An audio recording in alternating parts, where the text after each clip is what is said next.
If you're thinking about living abroad, this is the video for you, especially if in retirement it just sounds way more appealing. It costs less healthcare costs, simpler life, awesome. What I don't want you to do, which I see too often, is people who go, I really want to retire abroad, I'm really excited. I'll say, what are you excited about? And they're like, I'm just excited to be done with work. Say, okay, that wasn't about retiring abroad. What else are you excited about? They'll say, it's just going to be awesome. I'm not going to have to commute anymore. And then I'm starting to see it's less of retiring abroad as their main goal, but mainly just retiring. So I don't think many of you are going to make this mistake, but I don't want you to make that mistake of, do you really want to retire or do you really want to retire abroad? So make sure you're at least asking yourself that question, because I did have a client who said, you know what, now that I think about it, I think I just want to be done with work. And I loved my last trip, that I was kind of thinking about it in a way, maybe I was making it seem better than it maybe really is. And I want to do some more research on it. Now, I have a lot of clients that also love living abroad. So I'm not saying it's not a wonderful thing. I'm just saying be honest with yourself. My name is Ari. I'm a certified financial planner, and I'm the host of the Early Retirement Podcast. Finally, I'm the Chief Growth Officer here at Root, and I help people retire early, and I love it. So let's hop into today's topic of retiring abroad, pros, cons, and some pro tips. We're going to hop right in. It's going to be a lot of fun. These are the videos I love making. Tax strategy, healthcare, estate, travel. I'm never going to make the best new credit card video. That's not my thing. I want to move the needle. I almost said needle, get too excited. Move the needle in a big way so that you can retire and go, I looked at everything. Even if I'm unlucky, even if markets go down, even if healthcare costs go up, I'm not going to run out of money. I'm going to be fine. I'm going to be more than fine. I'm going to be in a great spot where if I want to travel and extend it, I can. So check this out. Here are my two big pro tips. And these I owe a big thank you to clients, okay? Because they are the ones that give us these amazing ideas for these videos. So there's two books. The two books I recommend. Number one, The International Living Guide to Retiring Overseas on a Budget. It is a practical guide with real life examples for an affordable retirement abroad. And then How to Retire Overseas, Everything You Need to Know to Live Well for Less Abroad. This is the logistic stuff, visas, quality of life, things like that. So we're going to go through the pros and the cons in just a second, but I'm first just going to tell you what my clients have shared with me so far. So the biggest message I've got from clients who have enjoyed retiring abroad is simpler quality of life, and we're not missing something back home. For example, I have clients that have retired abroad and they're like, we love it, but not forever. We miss our family. If you don't have a huge family and you are like, I've just been secretly waiting to travel and do slow travel and just live abroad because I've always wanted to, quality of life, other reasons, awesome. I'm all for it. But I've had people who legitimately go and then go, well, now I'm commuting all the time, and now I feel like my home base is kind of annoying for my travel because my home base is Paraguay, because I'm thinking of one client, and I'm loving Europe. And so that's pretty far commute. So it's just something to think about. In terms of pro tips, let's hop into it. So number one, what are the pros? Obviously, lower cost of living. Many countries offer a comfortable lifestyle at the fraction of the cost. There are people saying you can buy an apartment in Italy now for like $1. It's like a trend going on. And I have clients that are like, hey, is this real? And I'm like, not if you want to live in a disgusting place. But there are places that are very, very cheap where they will say, hey, like come live here. It's a community. We're testing it out. So you guys can get creative. The better climate, I will say I've been a traveler, not like most of you, but I am curious, what is your favorite place that you have traveled? Please, I like reading your responses, so let me know. But I find there's a lot of humidity that gets overlooked. But think about climate. I love the new language, cuisines, transitions, ways of life, so adventure, culture. Obviously, looking into countries, the most popular for healthcare, Mexico, Portugal, Thailand, high quality healthcare at a lower price. I have clients that say the wait times can be significant, and other clients that go, oh my gosh, the US, what are we doing here? This is way better.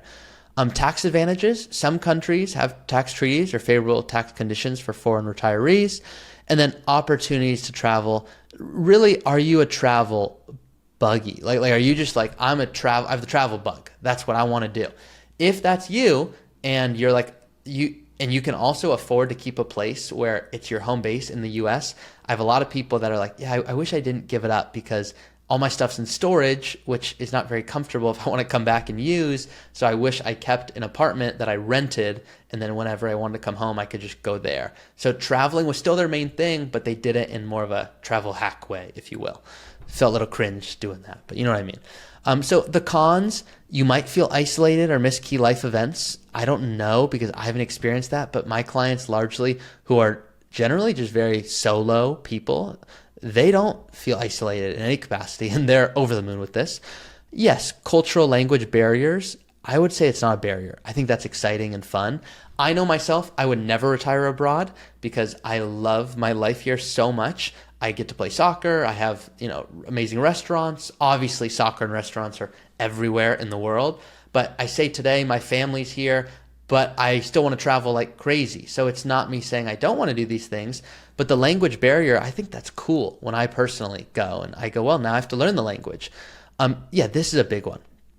I had someone reach out who was like, hey, so are you going to do like my Japanese tax law? I'm like, no, I don't know how to do that. So if you are going to be living across the pond, if you will, you will need what's called a cross-border tax planner. That's someone who specializes in the tax ramifications of that state. Healthcare, yes, sometimes there are cheaper care standards. Sometimes it's not, depending on where you are. Currency risk, that actually impacts you regardless if you're there or not. And then political, economic instability. Some situations can change real quick where you're going to buy a place and then all of a sudden you go, I don't know if it's safe to be here. I'm thinking of one client. If you're watching and know who you are, you will be laughing because I know you. Okay, key steps to plan your retirement abroad. The big ones is research. Consider cost of living, healthcare, safety, visas, taxes, infrastructure, and communities. It's fun to be with other people who feel similar to you. So I think that's something that, especially if you're leaving the workforce and you want community. Portugal, Spain, Mexico, Costa Rica, Panama, Thailand, Malaysia. I've had a few clients in Panama who have found it really successful. They're renting down there for like $1,500 a month for like a place that's like nicer than my apartment. So, and I'm paying way more than that for where I live. Test the waters. This, I could not urge you to do this more. Could you please go try living there for 3 months or 6 months? I tell this story a lot, but I have a couple that's like, Ari, I cannot wait to retire. We're going to move to Hawaii. I'm like, okay, but like, you want to live there first? They're like, what do you know? We're going to live there. I just told you. I'm like, okay. And I was younger, earlier on in my career. I just took their word for it. They go, Ari, we loved it. I go, okay, good learning lesson. I was wrong. We loved it for 6 weeks, not forever. Good thing we didn't buy. I'm like, okay, well, you nearly just gave me a heart attack right there. But that is a prime example of even if you know you're going to love it, can you try living there and first see, okay, do I really love it? And don't just do a week, do a few months, please. Understanding visa and residency requirements, I'll be honest, I know nothing about this other than my clients say, please, like Portugal has a D7 visa, Thailand has a retirement one, know the rules. Review healthcare. Check certainly the local systems. There are people that go, it's free, you got to move here. And then the coverage and the wait times is miserable and they would have loved to pay. The example I'll share with clients when I'm trying to connect dots is go, okay, let's pretend you have a concentrated stock position and it's done really well. And now all of a sudden you see it declining. There are certain people that go, no, it's going to come back. It's going to be great. And there's other people that go, I will gladly pay some taxes, some capital gains to lock in the stock that's done well because I don't want to end up losing on this. So same thing for this. Don't go, I know there was a long wait time that one time, but there probably won't be another wait time this long ever again. I'm moving there. Don't make that mistake. Obviously, plan your finances, consider taxes or pension rules and currency exchange, open local accounts. The worst thing is when it's a hassle where you can't buy things, but you have the hassle. You have the money, excuse me. I've clients that go, yeah, I love traveling and, we have the assets and we're in a comfortable position. Then they get there and they're like, they don't take Apple Pay. And like, okay, why didn't we open up an easy account? So make sure to look into that. Consider, do you want to buy a property, be a landlord? Do you want to rent? Renting first is usually the safer option. Even if it costs more, you're literally paying for flexibility. Think about it like your emergency fund. I don't want my emergency fund to grow. I want it to intentionally be there. So if my tire breaks or pops, my tire wouldn't break.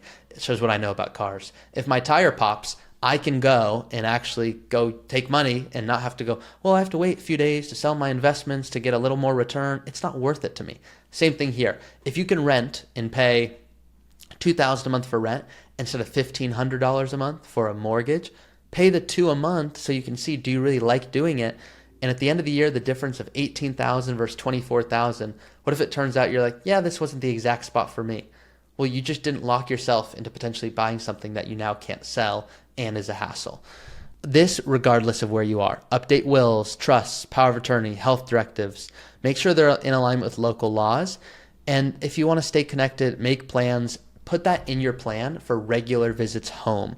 So for example here, what I'm going to show you on my screen right now, this is someone that is no interest of retiring abroad, but just looking at their assets, they've done really well. So there's $2 million of assets, they own a home, there's a mortgage on the home. There's just other things that they wanted to make sure when they retired, they didn't go, oh, I forgot to consider that. So for you, if you're planning college or new cars, or if you're going to retire abroad and you want to plan, hey, I'm going to travel back and forth. It's not going to be 15,000 to do that. It'll be 20,000. What's the impact of that on my plan? And you can see, okay, instead of having 3.4 more, there'd be 3.2 more. Just an example. Here's someone who's done well. They've saved. They want to make sure that they are not missing something. Just an example. Go put in all of these things so that you don't look back and go, I forgot something. If you want to use this tool to plan out your retirement, it's available in the description of this episode. If you want to work with Root because you want to retire abroad and you don't want to have a new job having to manage all of this throughout retirement, this is what we love to do. We encourage you to reach out and we look forward to talking to you then.